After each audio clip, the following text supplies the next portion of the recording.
कैसे आराम, मैं शिखा राव। आज हम आप लोगों के सामने रूपक ताल को लेकर आएंगे, जिनमें हम रूपक ताल में दोगुन, तिगुन, चौगुन, एक आवर्तन में जानेंगे। सबसे पहले हम रूपक ताल के मात्रा विभाग और ताले खाले के बारे में जानेंगे, फिर उसके ठेके को देखेंगे। जो भी उसका ठेका है उसमें बोल किस प्रकार से होता है। तो आइए अब हम जानते हैं। जो ये रूपक ताल है इसमें मात्रा 7 होती है, विभाग 3 होते हैं। जो ताली है वो 1, 4 और 6 पर होती है और इसमें खाली नहीं होती है। और कुछ विद्वानों के अनुसार पहली मात्रा को ही खाली माना गया है और कुछ विद्वान इसको सम मानते हैं पहली मात्रा को। लेकिन हमें इसमें ज़्यादा झमेला नहीं करना है। जो आपके सामने है हमें बस यही देखना है। तो आइए अब हम इसके ठेके को देखेंगे। ती, तीना, धीना, धीना, ती, इस प्रकार से इसका ठेका चलता है और ये 3, 2, 2 मात्रा का होता है। हम रूपक ताल एक आवर्तन में दोगुन को देखते हैं।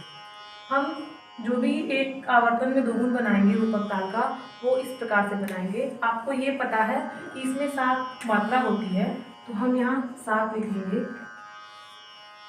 ये बट्टा है और हमें दोगुन बनाना है, तो हमें बस सीधा सीधा 2 से इसको क्या करना है, डिवाइड करना है, आई मीन भाग देना है। इस प्रकार से देंगे हम। यहाँ रफली देख लेते हैं। यहाँ 7 लिखेंगे, फिर इसको 2 से डिवाइड करेंगे। 2 तियां 6, 7 में से 6 जाएगा, 1 होगा और ये 1 शेष बचेगा। ये अब हम यहाँ पे क्या लिखेंगे, 3 सही 1/2, आई मीन इसको जब हम गुणा करेंगे तो यहाँ क्या होगा, 3 दूना 6 और जब 6 आएगा तो इसको हम क्या करेंगे, ये प्लस करेंगे, तो कितना हो जाएगा, 6, 7। इस प्रकार से ये इसका गणित है। अब हम क्या करेंगे, जब हम एक आवर्तन में दोगुन बनाएंगे, मैं फिर से एक बार बताना चाहूँगी, 7 मात्रा होती है रूपक ताल में, 7 मात्रा लिखेंगे। उसके बाद दोगुन बनाना है एक आवर्तन में, तो हम 2 से डिवाइड करेंगे। यहाँ मैंने डिवाइड किया है तो 3 सही 1/2 आया है।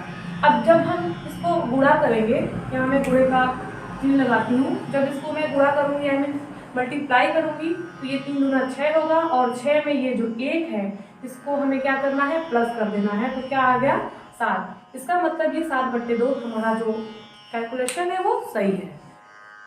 आ गई होगी बात आपके समझ में। अब हम बनाएंगे किस तरीके से,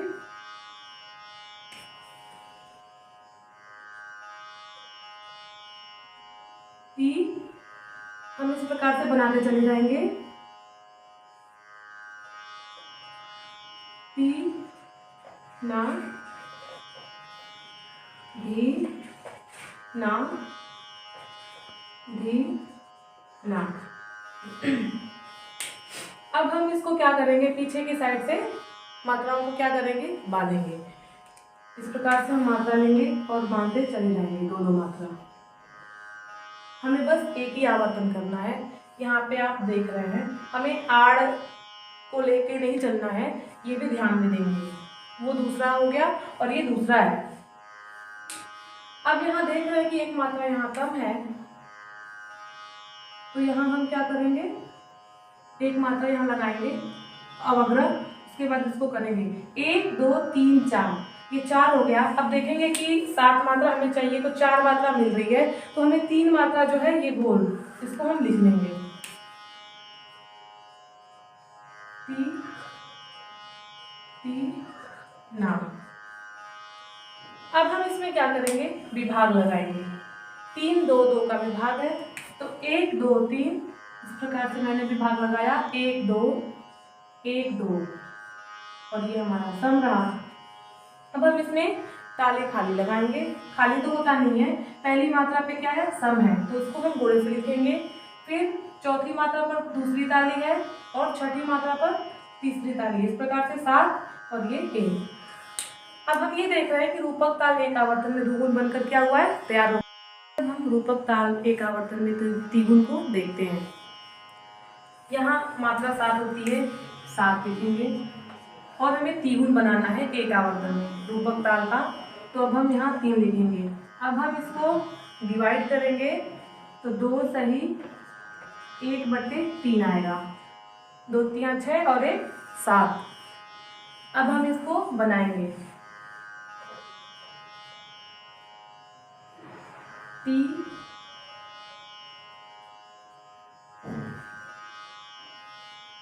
1 सेकेंड। ती ती ना धी ना धी ना। ये देख रहे हैं मैंने लिखा है ती ना धी ना धी ना। अब हम क्या करेंगे, एक आवर्तन बनाने के लिए सबसे पहले मैंने 7 मात्रा ली है। रूपक ताल में 7 मात्रा होती है। उसके बाद त्रिगुण बना रहे हैं एक आवर्तन में, तो 3 से इसको डिवाइड किए हैं, भाग दिए हैं। तो 2 तियां 6 और 1 7, ये आपका आएगा। तो अब हम एक आवर्तन में लिखें इसको ती ना धी ना धी ना। ये मैंने लिखा है पूरा बोल। अब हमें क्या करना है, 3 मात्रा बांधना है, क्योंकि हम यहाँ त्रिगुण बना रहे हैं एक आवर्तन में। तो ये इस प्रकार से हम 3 मात्रा बांधेंगे। और आप यहाँ देख रहे हैं कि 2 मात्रा कम हो रही है, मतलब एक मात्रा में 3 बनाने हैं, तो हमें यहाँ 2 अवग्रह लगाना है। तो आप ये भी देख रहे हैं 1 2 3 मात्रा कंप्लीट हो गई। हमें कितनी मात्रा की आवश्यकता है, 4। 4 3 7 होता है। तो हम यहाँ से लिखेंगे ती ना धी। यहाँ से यहाँ तक के बोल को मैंने लिखा है, क्योंकि ये 3 मात्रा ऑलरेडी कंप्लीट है। तो 3 और 4 कितना हो गया, 7। हमें 7 मात्रा चाहिए रूपक ताल में। अब हम क्या करेंगे, 3 2 2 का विभाग बनाएंगे। 1 2 3 1 2 1 2। अब हम इसमें ताली खाली को लगाएंगे। पहली मात्रा पे ताली होती है, उसको सम से लिखते हैं। फिर चौथी मात्रा पे ताली है तो दूसरी ताली है तो यहाँ 2 लिखेंगे। और छठी मात्रा पे तीसरी ताली है तो हम यहाँ 3 लिखेंगे। इस प्रकार से आप देख रहे हैं कि रूपक ताल एक आवर्तन में त्रिगुण बनकर क्या हुआ है, तैयार हो चुका है। आइए अब हम रूपक ताल एक आवर्तन में चौगुन को देखते हैं। हमें ये पता है कि रूपक ताल में 7 मात्रा होती है, तो मैंने यहाँ 7 मात्रा लिखा है। उसके बाद हमें चौगुन बनाना है। अगर हम दोगुन बनाएंगे तो 2 से डिवाइड करेंगे, त्रिगुण बनाएंगे तो 3 से। लेकिन हमें ये ध्यान देना है कि हम यहाँ क्या लिख रहे हैं, कौन सा मतलब बना रहे हैं। यहाँ हम चौगुन बना रहे हैं, इसलिए हम 4 से क्या किए, डिवाइड किए हैं। तो 1 सही 3/4 आया है। अब हम एक आवर्तन में चौगुन बनाएंगे। ती ना धी ना धी ना। हमें एक मात्रा में 4 मात्रा बोलना है। अब हम पीछे की साइड से 4 मात्रा लेंगे, 1 2 3 4, इस प्रकार से बांधेंगे। और यहाँ आप देख रहे हैं कि एक मात्रा कम हो रहा है, 4 मात्रा हो नहीं रही है। इसके लिए हम एक यहाँ अवग्रह लगाएंगे। इसके बाद काउंट करेंगे 1 2 3 4। अब हम इसको बांध लेंगे। हमें बस यहाँ 2 मात्रा ही मिली है। ऊपर से ये पूरी हमें 2 मात्रा नहीं मिली थी, क्योंकि यहाँ मैंने एक अवग्रह लगा के किया, यहाँ एक ही मात्रा मिली थी, यहाँ आप देख रहे हैं। तो ये मैथ से आप ये भी अंदाज़ा लगा सकते हैं कि जो भी यहाँ आएगा उतनी ही मात्रा यहाँ बनेगी। आगे बात समझ में। अब मेरा ये 2 मात्रा हमें मिला है। हमें कितनी मात्रा की आवश्यकता है, 5 मात्रा का। तो हमें इसमें क्या करना है, 5 मात्रा लिखना है। 1 2 3 4 5, आई मीन यहाँ से लेके यहाँ तक लिखना है। ती